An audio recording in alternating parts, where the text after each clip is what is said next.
भारत माता की, भारत माता की, छत्रपति शिवाजी महाराज की, धर्मवीर छत्रपति संभाजी महाराज की, जय भवानी, जय जय जय जय जय भवानी,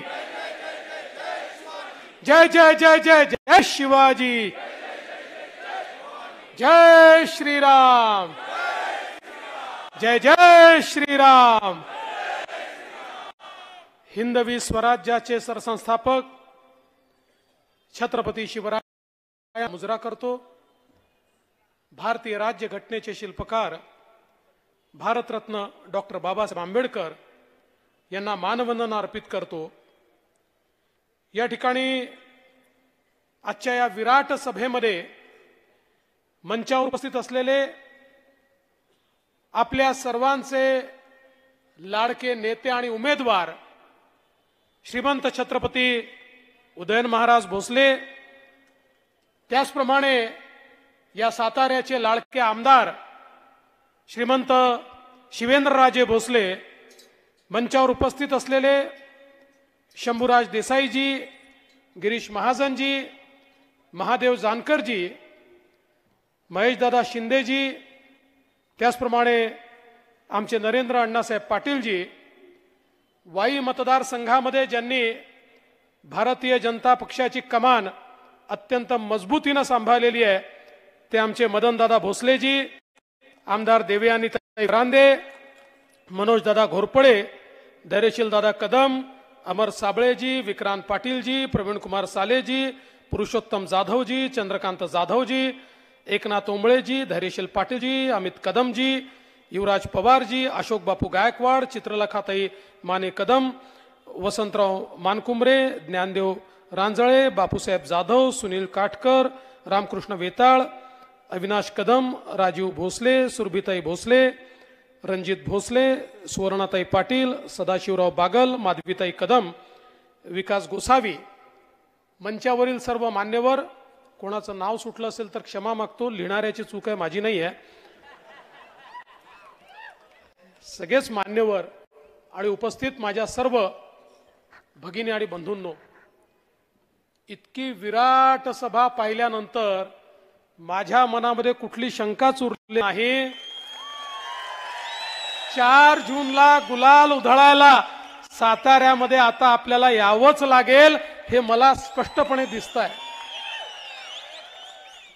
बंधू भगिनींनो, साताऱ्यामध्ये अजून एक सभा चालली आहे। मी बाबांना विचारलं, म्हटलं बाबा जरा विचारा ना, पहा ना तिथे किती आहे।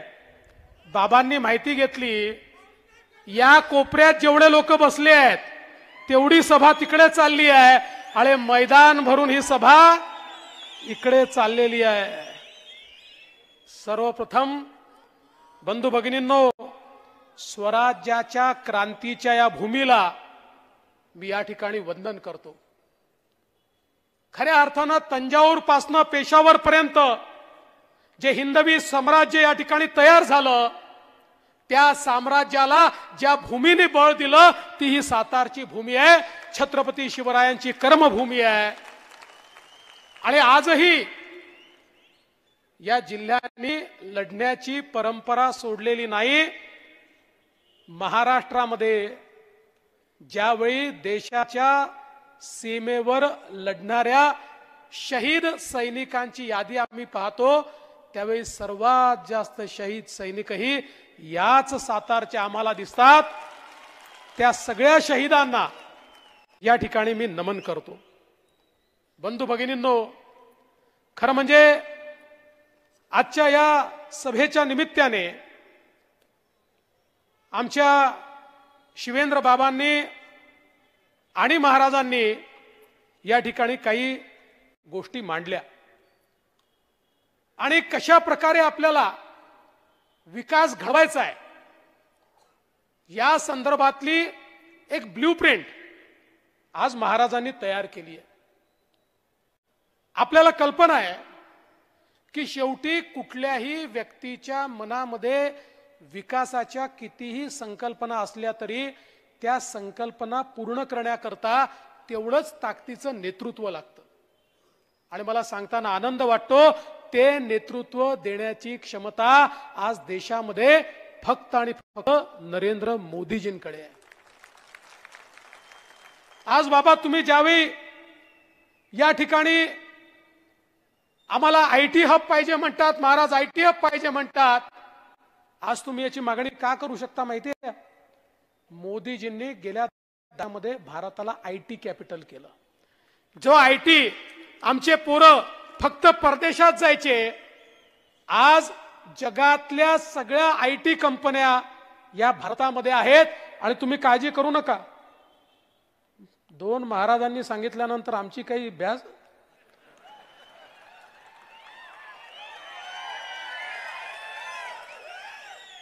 आयटी पार्क असेल, MIDC असेल, इथल्या कॉन्क्रीट रोडची कामं असतील बाबा, किंवा सातारकरांकरता वंदे भारत ट्रेन सुरू करण्याचा विषय असेल, या सगळ्या गोष्टींकरता मोदीजींसोबत आपला प्रतिनिधी लागेल. आमच्या सोबत तर बाबा आहेतच, महाराष्ट्राची एक किल्ली तुमच्याकडे आहेच, पण देशाची किल्ली मिळवायची असेल तर महाराजांना पाठवावं लागेल. मग देशाची किल्ली देखील आपल्याला या ठिकाणी मिळेल.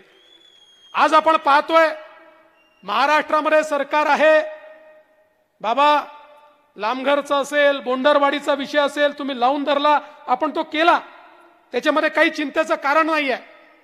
आज या ठिकाणी आपला प्रतिनिधी नसताना देखील महाराज 10,000 कोटी रुपयाची कामं तुम्ही या ठिकाणी आणली. जर तुम्ही खासदार म्हणून गेलात तर किती शून्य लावायचे?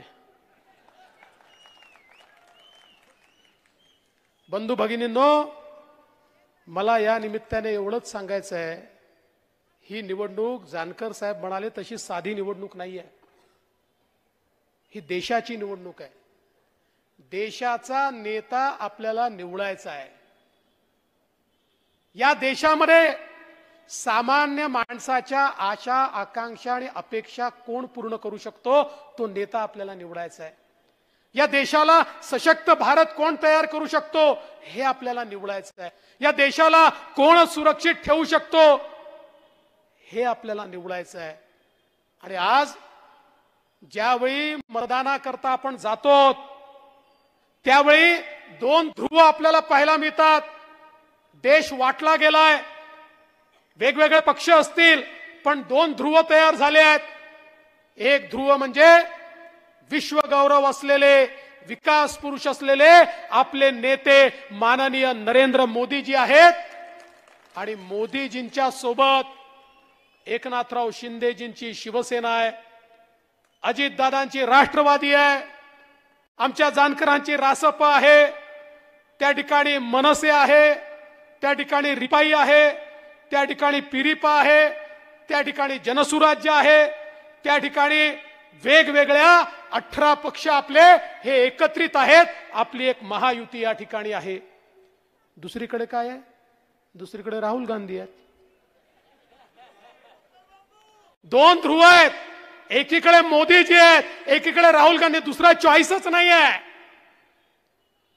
पवार साहेब काही प्रधानमंत्री होणार नाहीत. उद्धव ठाकरेंचा प्रश्नच उठत नाही. त्यामुळे महाराजांना मत दिलं की मोदींना मिळतं, इतर कोणाला मत दिलं तर राहुल गांधींना मिळतं. ज्यांना मोदीजींना मत द्यायचं आहे त्यांच्याकरता महाराज आहे, ज्यांना राहुल गांधींना मत द्यायचं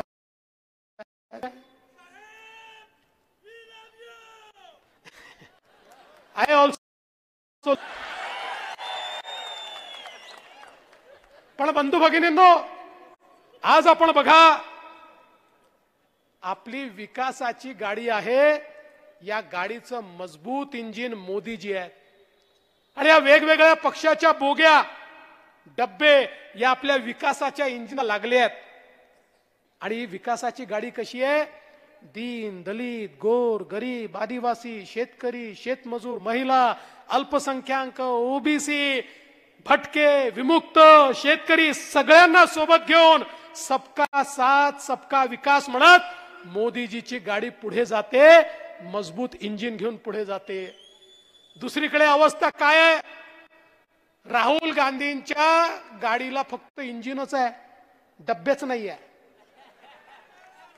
राहुल गांधी म्हणतात मी इंजिन आहे, पवार साहेब म्हणतात मी इंजिन आहे, उद्धव ठाकरे म्हणतात मी इंजिन आहे, ममता बॅनर्जी म्हणते मी इंजिन आहे, लालूजीचा पोरगा म्हणतो मी इंजिन आहे, मुलायम सिंगाचा पोरगा म्हणतो मी इंजिन आहे, स्टॅलिन म्हणतो मी इंजिन आहे. तिथे प्रत्येक जण इंजिन आहे, तिथे डब्बाच नाही आहे. आणि इंजिन मध्ये सामान्य माणसाला बसायला जागा नसते. इंजिन मध्ये केवळ ड्रायव्हर त्या ठिकाणी बसतो. बंधू भगिनींनो, राहुल गांधींच्या इंजिन मध्ये फक्त सोनियाजी आणि प्रियंकाजींकरता जागा आहे. पवार साहेबांच्या इंजिन मध्ये तुमच्याकरता जागा नाहीये, फक्त सुप्रियाताईंकरता जागा आहे. आणि उद्धवजींच्या इंजिन मध्ये फक्त आदित्य ठाकरेंकरता जागा आहे, बाकी कोणाही करता जागा नाहीये. आणि म्हणून ज्या क्षणी महाराजांच्या कमळाची बटन दाबाल त्या क्षणी महाराज साताऱ्याची बोगी थेट मोदीजींच्या इंजिनला लावतील आणि मग साताऱ्याला मागे वळून पाहण्याची आवश्यकता पडणार नाही. आपण पाहू शकतो 2014 साली मोदीजींनी महाराष्ट्रामध्ये आणि देशामध्ये आपल्या महायुतीचं राज्य आल्यानंतर ज्या प्रकारचं परिवर्तन या ठिकाणी केलं, आज जगातले लोक विचार करतायत. जगातले लोक हे मोदी मॉडेल काय आहे? जगात चर्चा चाललेली आहे की 10 वर्षात 20 कोटी लोकांना गरिबी रेषेच्या वर आणणारं मोदी मॉडेल काय आहे? अर्थशास्त्र सगळे तज्ञ चर्चा करतायत. 25 कोटी लोक गरिबीच्या वर आले, 20 कोटी लोक जे झोपडीत कच्च्या घरांमध्ये राहायचे ते 20 कोटी लोक आज पक्क्या घरांमध्ये राहायला गेले. ज्या 50 कोटी लोकांच्या घरी माय माऊलीला चुलीवर स्वयंपाक करावा लागायचा त्यांच्या घरी गॅस आला. ज्या 55 कोटी लोकांकडे शौचालय नव्हतं, बाहेर जावं लागायचं, त्यांच्या घरी शौचालय आलं. ज्या 60 कोटी लोकांकडे पिण्याच्या पाण्याचा नळ नव्हता, माझी माय माऊली डोक्यावर हंडा घेऊन त्या ठिकाणी नळावर जायची, नदीवर जायची, विहिरीवर जायची. त्या 60 कोटी लोकांकडे 10 वर्षामध्ये शुद्ध पिण्याचं पाणी नळाच्या माध्यमातून पोहोचलं. 80 कोटी लोक असे आहेत देशामध्ये की ज्यांच्या घरी आज मोदीजी मोफत रेशन देत आहेत आणि 2029 सालापर्यंत हे मोफत रेशन त्यांच्या घरी पोहोचणार आहेत. आणि त्यात 7 कोटी लोक आपल्या महाराष्ट्रातले देखील आहेत. जवळजवळ 60 कोटीपेक्षा जास्त आमचे तरुण असे आहेत की ज्यांना मोदीजींच्या माध्यमातून मुद्राचं लोन मिळालं. बंधू भगिनींनो, 10 लाखाचं लोन, कुठलंही तारण नाही, कुठलीही गॅरंटी नाही. पूर्वी बँकेत गेलं, मॅनेजर म्हणायचा घर किंवा जमीन तारण ठेवायला आहे का? नसेल तर कोणी सरकारी अधिकारी तुझा नातेवाईक आहे का, त्याची गॅरंटी आण, तर तुला या ठिकाणी लोन मिळेल. पण मला सांगताना आनंद वाटतो 60 कोटीपेक्षा जास्त लोकांना मोदीजींनी त्यांची गॅरंटी घेतली आणि 10 लाखापर्यंतचं लोन मिळालं. आणि त्यापैकी 31 कोटी महिला आहेत की ज्यांना हे लोन त्या ठिकाणी मिळालेलं आहे. आणि आता तर मोदीजींनी सांगितलं 10 लाख नाही, आता 20 लाखापर्यंतचं लोन, कुठली गॅरंटी नाही, कुठलंही तारण नाही, हे आमच्या तरुणाईला या ठिकाणी मोदीजींच्या माध्यमातून मिळणार आहे. आणि एवढंच नाही तर जवळपास 80 लाख बचत गट तयार करून त्यांना 8 लाख कोटी रुपये मोदीजींनी दिले आणि त्यातनं 10 कोटी महिलांना आपल्या पायावर मोदीजींनी उभं केलं. त्यापैकी 1 कोटी महिला या लखपती दिदी झाल्या. आता 3 कोटी महिला लखपती होणार आहे आणि मोदीजींचं लक्ष आहे या 10 कोटी महिलांना त्या ठिकाणी लखपती करण्या. मोदीजी म्हणतात की ज्यावेळी एक पुरुष पायावर उभा राहतो त्यावेळी केवळ पुरुष पायावर उभा राहतो, पण महिला पायावर उभी राहते तर पूर्ण परिवार पायावर उभा राहतो. आणि म्हणून महिलांना अधिकारिता देण्याचं काम मोदीजी करतायत. आणि आज आमच्या मंचावर फार कमी महिला दिसत आहेत. पुढच्या वेळेस 50% मंच महिलांकरता राखीव ठेवावा लागणार आहे, कारण 2026 नंतर मोदीजींनी ठरवलंय 33% महिला विधानसभेत आमदार आणि 33% महिला लोकसभेत खासदार बनणार आहेत. कारण जोपर्यंत आमच्या माता भगिनी या मुख्य धारेमध्ये येत नाही तोपर्यंत विकसित भारताचं स्वप्न हे या ठिकाणी पूर्ण होत नाही. आज बघा बंधू भगिनींनो, मोदीजींनी ज्यांचा कोणी विचार केला नाही, इतके वर्ष आमच्या गावगाड्याला चालवणारे, आमचं आर्थिक सगळं चक्र चालवणारे आमचे 12 बलुतेदार आणि पारंपरिक व्यावसायिक यांचा विचार कधी झाला नाही. पहिल्यांदा मोदीजींनी विश्वकर्मा नावाची योजना आणली आणि गावगाड्याचं काम करणारे आमचे 12 बलुतेदार आणि आमचे पारंपरिक व्यावसायिक यांच्याकरता 14,000 कोटी रुपये मोदीजींनी दिले. त्यांचा व्यवसाय आधुनिक करण्याकरता, त्यांच्या व्यवसायामध्ये नवनवीन गोष्टी आणण्याकरता आणि त्यांचा व्यवसाय हा गावापुरतं मर्यादित न ठेवता तो लोकल नाही तर तो ग्लोबल कसा करता येईल, त्यांच्या पुढच्या पिढ्यांना हा पारंपरिक व्यवसाय सोडून नोकरीत जाण्याच्या ऐवजी त्याच पारंपरिक व्यवसायातनं 4 पैसे कमावून मोठं कसा होता येईल अशा प्रकारची योजना मोदीजींनी त्या ठिकाणी आणली. आज आमच्या अनुसूचित जातीच्या तरुणाई करता स्टँड अप सारखी योजना आणली आणि त्या योजनेच्या माध्यमातून मोदीजींनी प्रत्येक बँकेच्या प्रत्येक ब्रँचला अनुसूचित जातीच्या मुलांना लोन देऊन उद्योजक करावंच लागेल, नाहीतर त्या बँकेचा लायसन्स कॅन्सल होईल म्हणून सांगितलं. आज लाखो अनुसूचित जातीचे लोक हे त्या ठिकाणी उद्योजक झाले आहेत. आमच्या आदिवासी समाजाकरता मोदीजींनी त्या ठिकाणी आपल्याला कल्पना आहे 24,000 कोटी रुपयाची योजना आणली. आणि सगळ्यात महत्वाचं, कारण सैनिकांचा जिल्हा आहे, वर्षानुवर्ष आमचे सगळे सैनिक म्हणायचे 1 रँक 1 पेन्शन आला पाहिजे आणि सरकार सांगायचं त्याच्याकरता 50,000 कोटी रुपये लागतील, आम्ही ते करू शकत नाही. मोदीजींनी सांगितलं 1 रँक 1 पेन्शन देणार, 1 रँक 1 पेन्शन दिली, 50,000 कोटी रुपये आमच्या सैनिकांना त्या ठिकाणी देण्याचं काम हे मोदीजींच्या माध्यमातून झालं. आज आपण बघा, आमच्या शेतकऱ्यांकरता मोदीजींनी एकीकडे सिंचनाचं काम एवढा मोठ्या प्रमाणात झालं. आज आपण पाहू शकतो, ज्यावेळी 2014 साली महाराष्ट्रामध्ये सरकार आलं आणि हे सरकार आल्यानंतर आम्ही मोदीजींकडे गेलो, त्यांना सांगितलं अनेक प्रकल्प या ठिकाणी रिकामे पडले आहेत, कोरडे पडले आहेत, अर्धवट पडले आहेत, मोदीजी आम्हाला पैसा हवाय. मोदीजींनी सांगितलं चिंता करू नका, या महाराष्ट्राला 26,000 कोटी रुपये एका योजनेत, 24,000 कोटी रुपये दुसऱ्या योजनेत, 50,000 कोटी रुपये हे मोदीजींनी दिले. मला सांगताना आनंद वाटतो, एकट्या सातारा जिल्ह्यामध्ये 5 वर्षामध्ये आम्ही 48,000 हेक्टर जमीन ही त्या ठिकाणी सिंचनाखाली आणली. उरमोडी सारखा प्रकल्प हा बळीराजामध्ये त्या ठिकाणी घेतला. प्रधानमंत्री कृषी सिंचन मध्ये धोम, बलकवडी, ताराळी, वांग, मोरणा, कुडाळी ही सगळी योजना त्या ठिकाणी घेतली. जे कटापूर असेल योजना आपण त्या ठिकाणी घेतल्या. टेंबू सारखी योजना आपण त्या ठिकाणी घेतली. वेगवेगळ्या प्रकारच्या सगळ्या योजना. दादा तुम्हाला माहिती आहे, तुम्ही फार त्याच्यामध्ये तुमच्या भागामध्ये पाणी पोहोचवलेलं आहे आणि म्हणूनच लोकांनी तुम्हाला पाणीदार केलं आणि दुसऱ्याला घरी बसवलं, ज्याला आता महाराज पुन्हा घरी बसवणार आहे. या सगळ्या योजना या ठिकाणी का होऊ शकल्या? मोदीजींना शेतकऱ्याची चिंता होती. विचार करा, 15 वर्ष सरकार होतं, त्या सरकारमध्ये आपल्याला काय सांगितलं जायचं? इकडच्या लोकांना सांगितलं जायचं विदर्भाचा अनुशेष आहे म्हणून तिकडे पैसे देतोय, तिकडच्या लोकांना सांगायचं इकडे पैसे देतोय, ना इकडे मिळायचे ना तिकडे मिळायचे.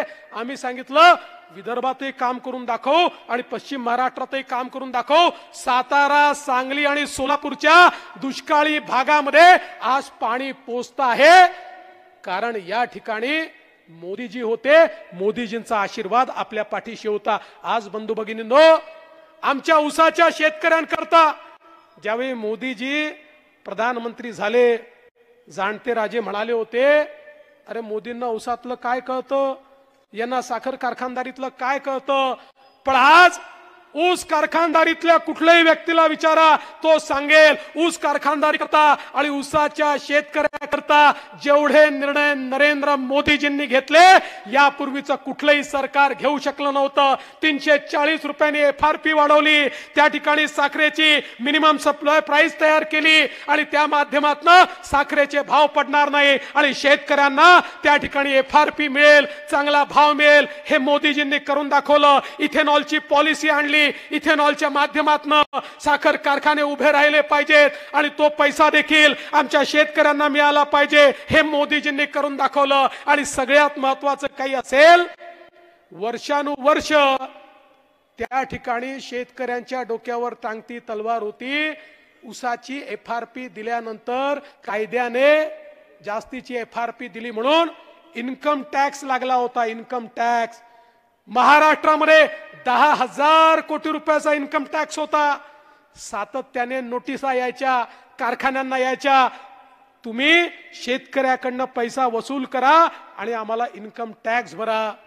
मला आठवतं त्या ठिकाणी मनमोहन सिंगजी प्रधानमंत्री होते.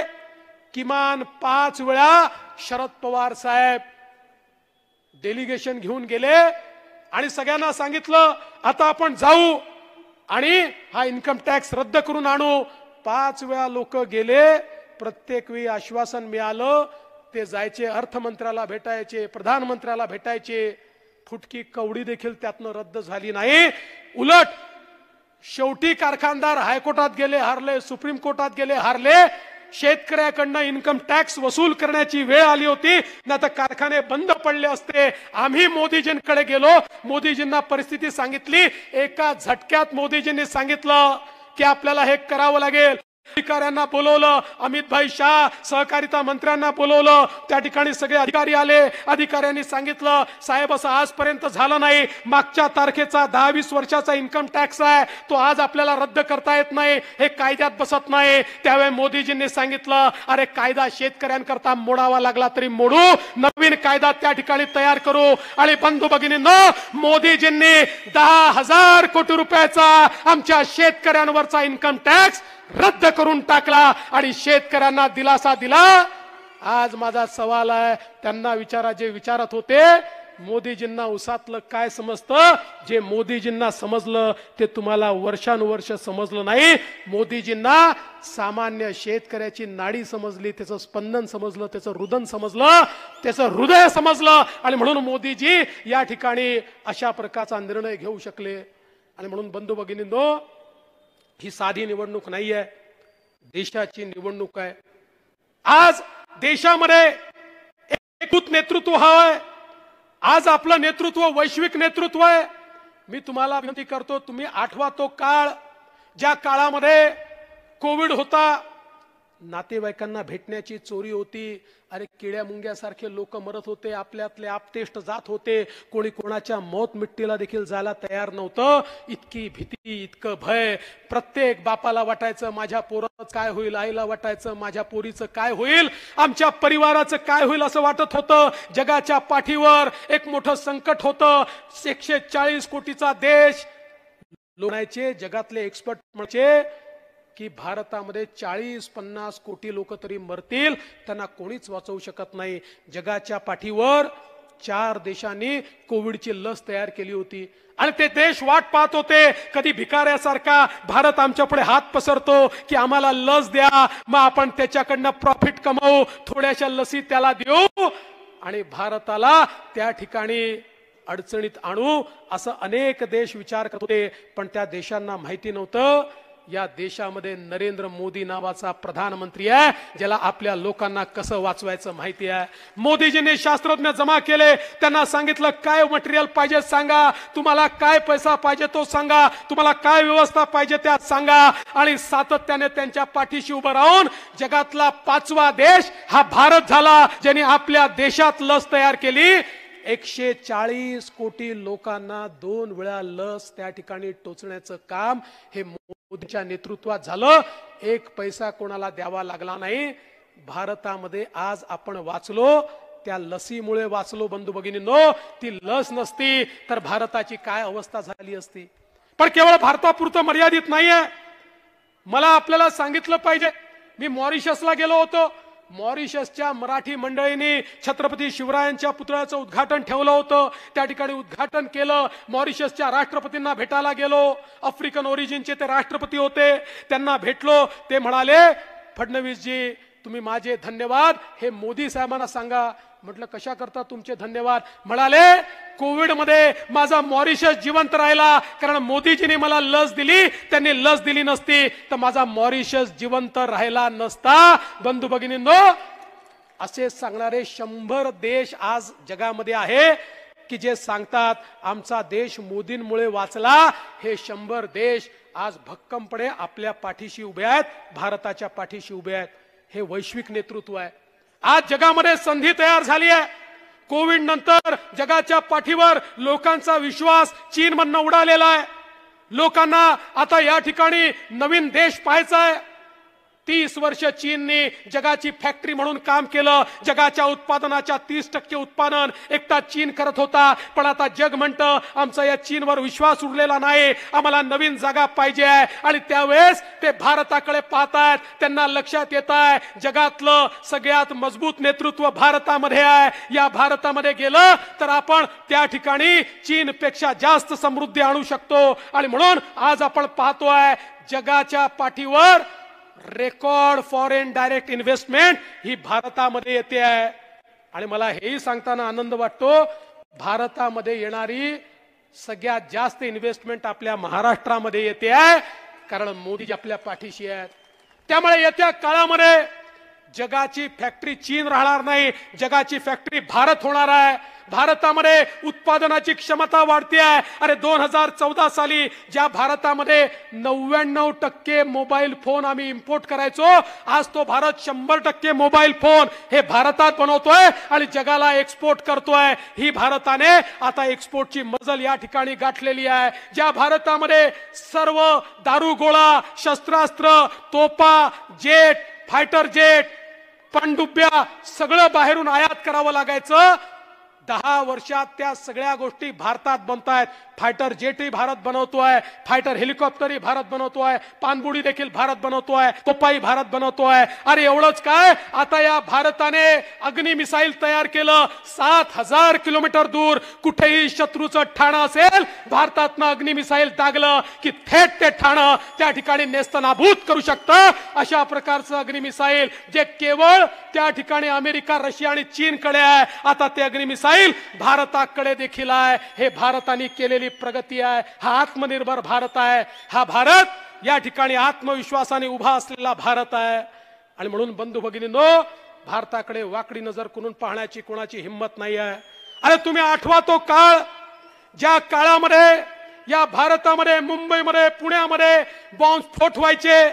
काय करायचं आमचं सरकार? बॉम्बस्फोट झाला की आपलं सरकार त्या ठिकाणी पाकिस्तानचा निषेध करायचं, तो पुन्हा बॉम्बस्फोट करायचा, मग तीव्र निषेध करायचे, मग तो पुन्हा बॉम्बस्फोट करायचा, मग अतितीव्र निषेध करायचे, मग तो पुन्हा बॉम्बस्फोट करायचा. हे अमेरिकेत जायचे, अमेरिकेच्या राष्ट्रपतीला म्हणायचे बघा बघा तो पाकिस्तान आमच्याकडे येतो, बॉम्बस्फोट करतो, तुम्ही त्याला समजवा. बंधू भगिनींनो, मोदीजी देशाचे पंतप्रधान झाले, आपल्या देशामध्ये बॉम्बस्फोट केला, मोदीजींनी सोडलं नाही, अमेरिकेकडे गेले नाही, थेट पाकिस्तानमध्ये घुसून सर्जिकल स्ट्राईक केला, एअर स्ट्राईक केला आणि आतंकवाद्यांना मारलं. माझा तुम्हाला सवाल आहे, सांगा 2019 नंतर पाकिस्तानच्या बापाची तरी हिंमत झाली का भारतामध्ये बॉम्बस्फोट करण्याची? एकही बॉम्बस्फोट या भारतात कोणी करू शकलं नाही. आता पाकिस्तान असो, चीन असो, कोणी वाकडी नजर करून आपल्याकडे पाहू शकत नाही. बंधू भगिनींनो, माननीय मोदीजींनी काय सांगितलं? मोदीजींनी सांगितलं पिछले 10 साल ये तो ट्रेलर था, असली पिक्चर अगले 5 साल में हमको देखना है. मोदीजींनी सांगितलं. काय म्हणाले मोदीजी? मोदीजी म्हणाले हो मला तिसऱ्यांदा प्रधानमंत्री व्हायचं आहे, पण तिसऱ्यांदा प्रधानमंत्री होत असताना माझी प्रेरणा ठिकाणी छत्रपती शिवाजी महाराज आहेत. कारण मोदीजी म्हणाले छत्रपती शिवाजी महाराजांनी राज्याभिषेक केला, तो सगळ्या जगाला दाखवण्याकरता हिंदवी स्वराज्य स्थापन झालाय, रयतेचं राज्य स्थापन झालाय. पण एकही दिवस ते सिंहासनावर बसले नाही. दुसऱ्या दिवशी घोड्यावर मान ठोकली आणि पुन्हा लढायला निघाले, स्वराज्याच्या विस्ताराकरता निघाले. तशाच प्रकारे छत्रपती महाराजांचा आशीर्वाद घेऊन या ठिकाणी मला तिसऱ्यांदा बसायचा आहे या भारताला एक समृद्ध भारत तयार करण्याकरता। आणि बंधू भगिनींनो, या ठिकाणी समृद्ध भारत तयार करण्याकरता ज्यावेळी मोदीजी तिसऱ्यांदा शपथ घेण्याकरता त्या ठिकाणी असतील, त्यावेळी साताऱ्याची शान असलेले बंधू भगिनींनो, या साताऱ्याचा अभिमान असलेले छत्रपती उदयन महाराज हे देखील त्यांच्या सोबत तिथे दिसले पाहिजे। आमच्या पवार साहेबांचा दुटप्पीपणा बघा। कोल्हापूरला जातात आणि त्या ठिकाणी सांगतात शाहू महाराजांच्या विरुद्ध तुम्ही उमेदवार उभा केला चुकीचं आहे, त्यांना तुम्ही त्या ठिकाणी निर्विरोध द्यायला पाहिजे होतं। मग हे महाराज नाहीत का? हे तुम्हाला का नाही आठवलं? जर तुम्हाला तिथे आठवतं तर इथे तुम्ही म्हणायला पाहिजे होतं या ठिकाणी या गादीचा मान आहे, छत्रपती उदयन महाराज उभे आहेत, मी उमेदवार उभा करणार नाही। पण तुम्ही उमेदवार उभा केला आणि तोही असा उमेदवार उभा केला ज्यांनी शौचालयातही पैसे खाल्ले।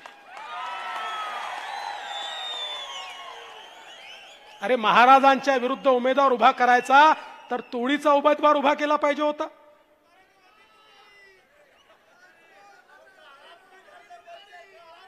तुतारीची पिपाणी होणार। छत्रपती उदयनराजे तुतारीची पिपाणी केल्याशिवाय थांबत नाही। आणि म्हणून सातारकरांनो, तुमच्या भरोशावर आता ही निवडणूक आम्ही सोडली आहे। बाबाही आहेत आणि महाराजही आहेत। नाही ठरलं आहेच, पण आम्हाला रेकॉर्ड हवाय। या ठिकाणी ही दोन नेते मंडळी असताना सातारकरांनी असा रेकॉर्ड तयार केला पाहिजे की उभ्या देशाला समजलं पाहिजे छत्रपती शिवरायांच्या भूमीचा हुंकार हा देशाचा हुंकार झाला पाहिजे।